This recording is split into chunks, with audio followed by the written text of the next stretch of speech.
Floor has begun. Started tapping planks together, trying to avoid H seams or seams that don't look too engineered, I guess. Look somewhat random. This is about 1.25 boxes.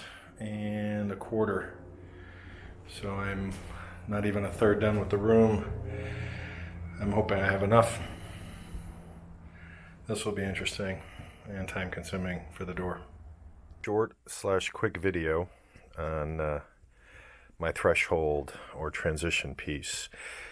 Previous video I showed what was a color called Kona, and that is this color, which when I went to my big box shop, and the lighting is not so great in here because of the fluorescence, but when you look at the color of this floor sample that I'm trying to match, and you look at Kona, which, let's see if this light changes things a little better. When you look at Kona, it looked almost exact when I held this piece of wood against the sample, the oak sample in the big box shop. And this is what I got, and it's one coat coverage. This is multiple coats, and it's just not even close. So I had some leftover old from a previous project, Java gel stain, and I decided, what the heck, let me try and coat that, and I use that on the other side of my sample here, and lo and behold, I have what I would call a pretty darn good match for if the light can catch this without the glare.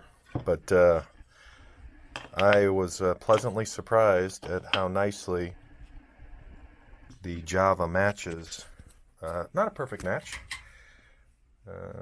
but a heck of a lot better than the Kona. So the Kona went back, and the Java is the winner, Java gel stain. And I don't believe anybody will be able to tell the difference when they're walking over the threshold into the room.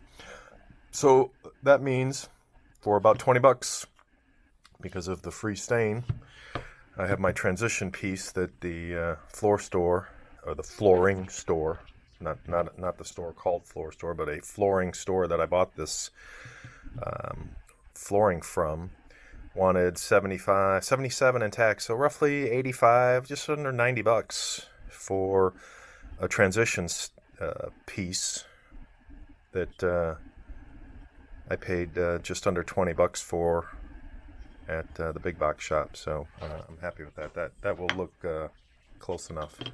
God, the glare is terrible, but nice match. Good stuff. These were cuts that were actually very easy to do, and then it was just fitting the pieces.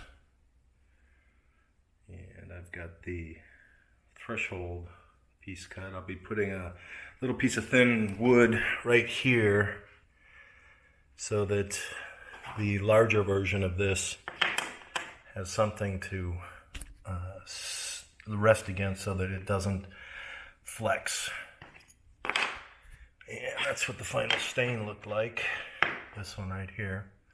So I think it matches pretty good. And this is the floor. It's about half done. The worst is over. The worst being the doorway in this little alcove here, because of all the individual little cuts like this L, fitting those pieces in.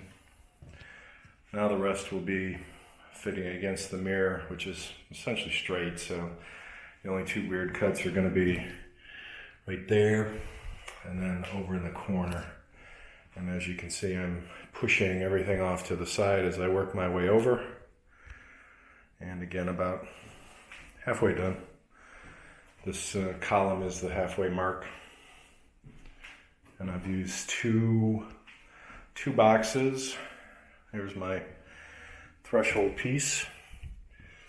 which I'm very happy with. The reason I have that tape there is because I put a little more stain right above that to make it more even and match. But I think, all things considered, that's a pretty good match for a $20 piece of wood and stain I already had versus the $85, $95, $100 that the flooring store wanted to charge. So right now this is my scrap for half of the floor. The other pieces that I'm calling scrap are not scrap, but these are cuts that I've had to make because of the doorway, and these will all be reusable in this area going forward. There's a ton of these in the packages, not as many as the long boards, and then this is the first damaged piece I've seen, so maybe that'll be an end cut to get rid of that, but we'll play that one by ear. But I think the floor looks great.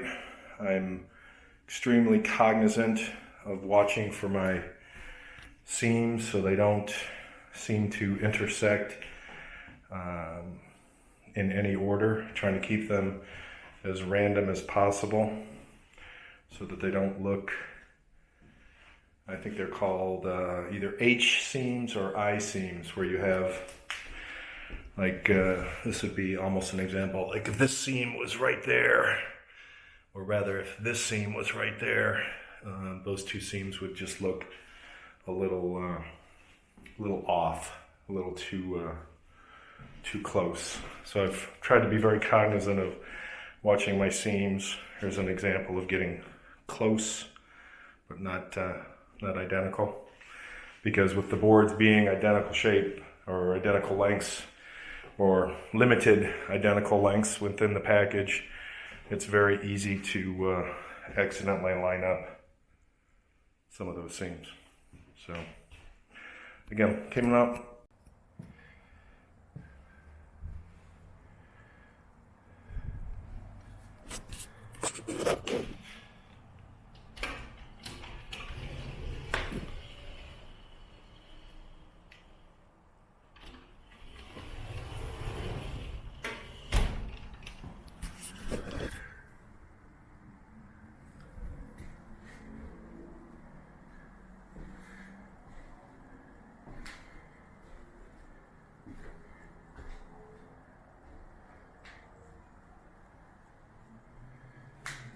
And that's the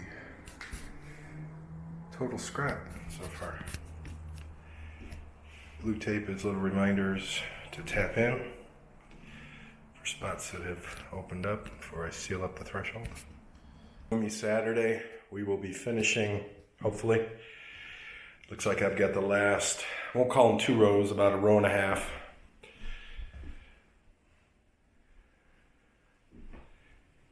So we should finish. Got interesting cuts. Naturally, nothing's going to be perfectly straight. So that should be a nice jigsaw cut. Lines look good. Making sure that none of these intersect directly across from each other, so it doesn't looks random as opposed to geometric, I guess is the right word. And I caught a cold from somebody, probably at work. So, floor's looking good. With my LED light, yucky natural light. No natural light, it's a gloomy rainy day. Almost done. So it's been a long rainy weekend, which I guess is a good thing because that allowed me to get a lot done. Threshold is in, nailed in, covered. Everything is looking nice there. Floor is done.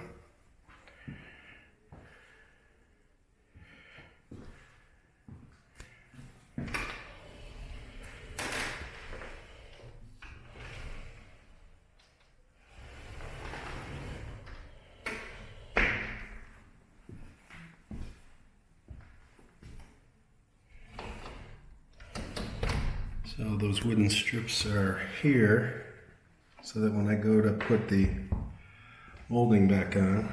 I'll show you in a minute. It's got something to push against.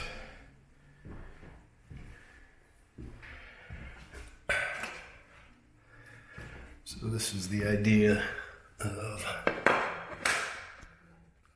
so that the molding will have something to, that's probably what I'll nail it to.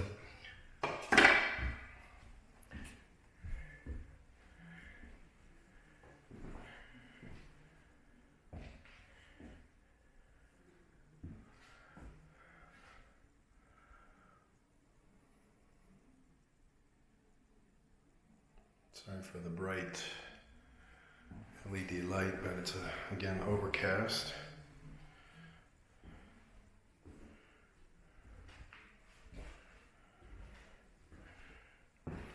It came out nice.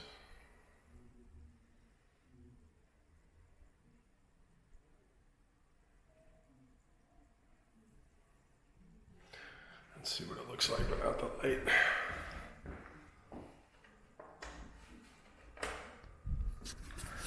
So there's natural light, and then that's the room light.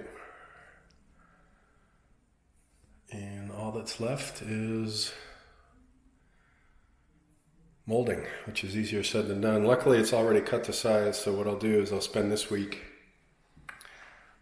cleaning it. Cleaning being all the old caulking and paint chips and stuff. Sand it down, repaint it, and then probably install it next weekend. Floor came out great. Almost done, yay.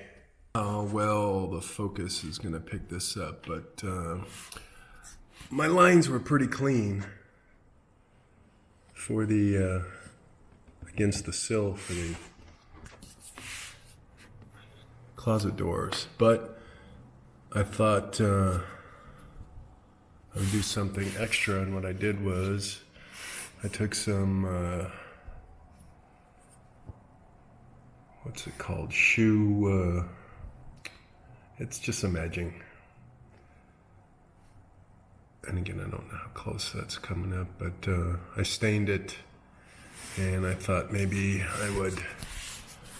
So I cut a real thin strip of whatever they had available, and I thought what I would do is, a little hard to do this one-handed with the camera, is kind of something like that, so that it looks like I have to do a little touch-up on some stain. But the point being, this would, let me switch hands. This would dress up that edge, or at least kind of like what I'm going to do over here with the baseboard. And that's going to be the backing for the baseboard. So this would dress this up that much more. But again, I haven't decided. So with, out, or with. Stain match is pretty nice, kind of what I did with the threshold piece. So the matching's not an issue, but how I get it to stay down, because obviously I can't nail it, so it would have to be some type of glue that would be really clear, and have to put a lot of pressure, so probably just tape the hell out of it down, and then see how that works. But I've tried it with the door, and that's going to be really hard to do with one hand. So I can't do that with one hand. But the doors glide over it because it's lower than this. So, but I think it looks nice. I just don't know if I'm going to do it. And here's a little spot I already need to touch up that I didn't catch. But it looks all right. We'll see. Maybe I'll do that after the baseboards.